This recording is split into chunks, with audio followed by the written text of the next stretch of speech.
সামরিক অফিসার এবং একজন বেসামরিক অফিসার।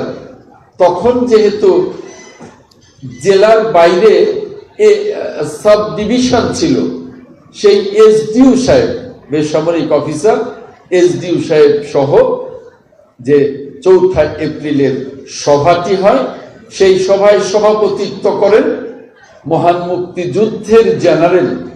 এখানে একজন সম্মানিত বক্তা বলেছেন যে কর্নেল ওসমানীকে এত ব্রিলিয়ান্ট অফিসার থাকা সত্ত্বেও কোনো প্রমোশন আর দেয়া হয়নি, কিন্তু মুক্তিযুদ্ধ তাকে সম্মানিত জেনারেল পদে সম্মানিত করেছেন।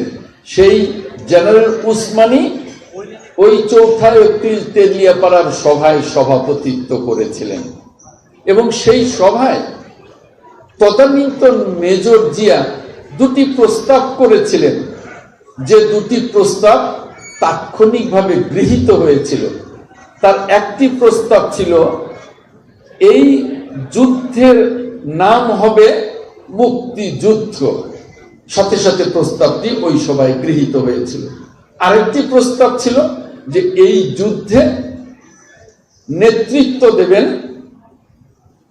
আমাদের নেতা জনাব জেনারেল এম.এ.জি. ওসমানী। সেটাও তাৎক্ষণিকভাবে গৃহীত হয়েছিল। আমরা সকলে জানি যে মহান মুক্তিযুদ্ধের জেনারেল হিসেবে জেনারেল এম.এ.জি. ওসমানী সামরিক নেতৃত্ব দিয়েছিলেন।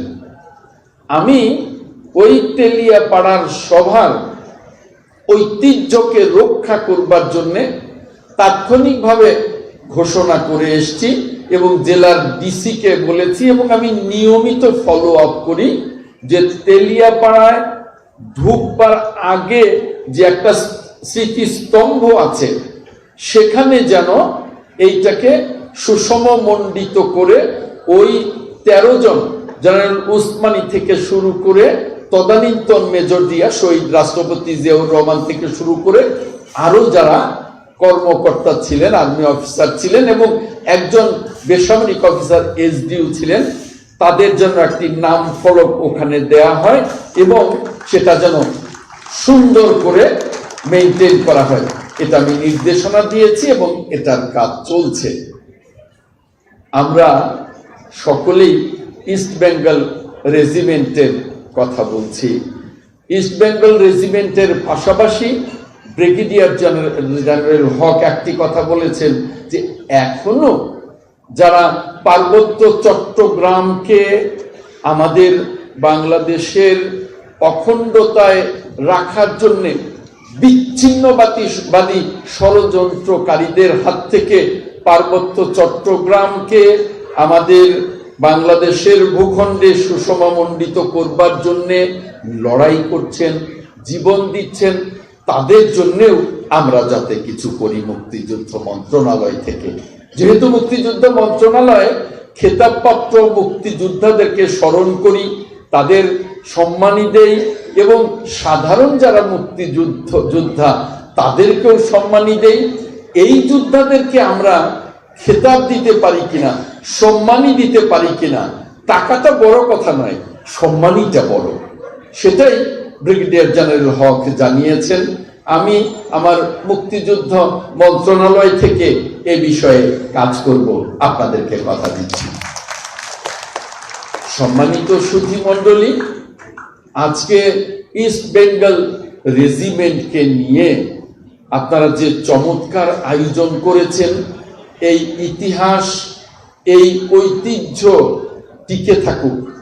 এই ইতিহাস, এই ঐতিহ্য আমরা আরো সমৃদ্ধ করি, এটাই আমার আপনাদের কাছে আশা এবং এটা আমার ইচ্ছে। এবং সেজন্যে আমি আপনাদেরকে বলবো যে এই ইস্ট বেঙ্গল রেজিমেন্টকে সামনে রেখে আরো অন্যান্য রেজিমেন্টের যারা আছে, যারা বাংলাদেশের অভ্যুদয়ে বাংলাদেশকে এই পর্যায়ে আনার জন্য বিভিন্ন পর্যায়ে অবদান রেখেছে, আমরা সকলকে স্মরণ করব এবং সকলকে স্মরণ করে আমরা বাংলাদেশের স্বাধীনতাকে রক্ষা করবার জন্যে, সুদৃঢ় রাখবার জন্যে আমাদের এই সেনাবাহিনী, বিমান বাহিনী, নৌবাহিনী যা গড়ে উঠেছে, নতুন করে মহান মুক্তিযুদ্ধের মধ্য দিয়ে এই বাহিনীগুলোকে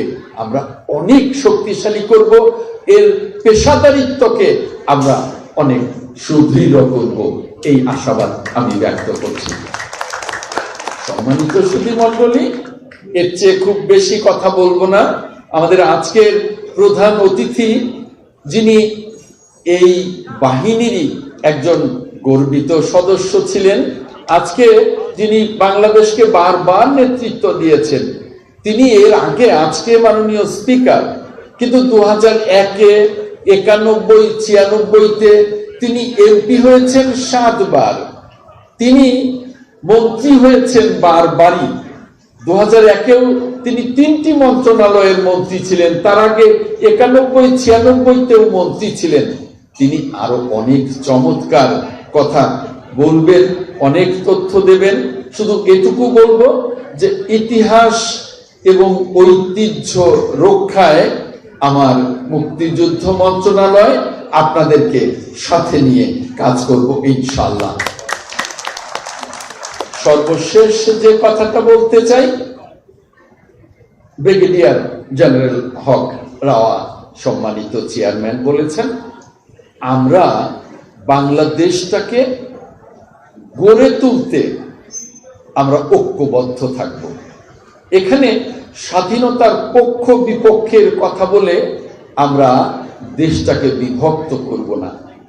আমি ওনার কণ্ঠে কণ্ঠ মিলিয়েই বলতে চাই, আমরা দেশটাকে ঐক্যবদ্ধ রাখবার জন্যে আমাদের মাননীয় প্রধানমন্ত্রী জনাব তারেক রহমান, যিনি মহান মুক্তিযুদ্ধের মহান ঘোষক, রণাঙ্গনের মুক্তিযোদ্ধা, আধুনিক বাংলাদেশের রূপকার শহীদ রাষ্ট্রপতি জিয়াউর রহমান, এবং বাংলাদেশের 3 বারের সাবেক প্রধানমন্ত্রী, বাংলাদেশের মহান অভিভাবক দেশনেত্রী ম্যাডাম খালেদা জিয়ার সুযোগ্য সন্তান, তিনি ঐক্যের ডাক দিয়েছেন।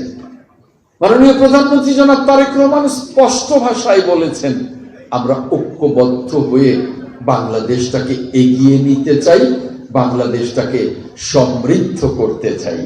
আর সেজন্যে আমি বলবো, 71-এ যাদের বিতর্কিত ভূমিকা ছিল, যারা 71-এ মুক্তিযুদ্ধের বিপক্ষ হয়ে দাঁড়িয়েছিলেন, তাদেরকে এগিয়ে আসতে হবে জাতির সামনে, তাদের এই বিষয়টাকে অকপট স্বীকার করে জাতির সামনে তাদেরকে ক্ষমা চাইতে হবে। নইলে যারা পুরো জাতি এবং যারা মুক্তিযোদ্ধা, তারা এমনিতে সকলে ঐক্য চান, কিন্তু এই বিষয়টাকে স্বাভাবিক করে নিতে তাদের তো একটু কষ্ট হবারই কথা। কাজেই তাদেরও এগিয়ে আসতে হবে জাতিকে ঐক্যবদ্ধ রাখবার জন্য, ঐক্যবদ্ধ করবার জন্য। তারা যাতে আমাদের মুক্তিযুদ্ধের বাংলাদেশকে লালন করেন, মুক্তিযুদ্ধের বাংলাদেশকে ধারণ করেন, গণতন্ত্রের বাংলাদেশকে লালন করেন, গণতন্ত্রের বাংলাদেশকে ধারণ করেন। এটাই আমার কথা।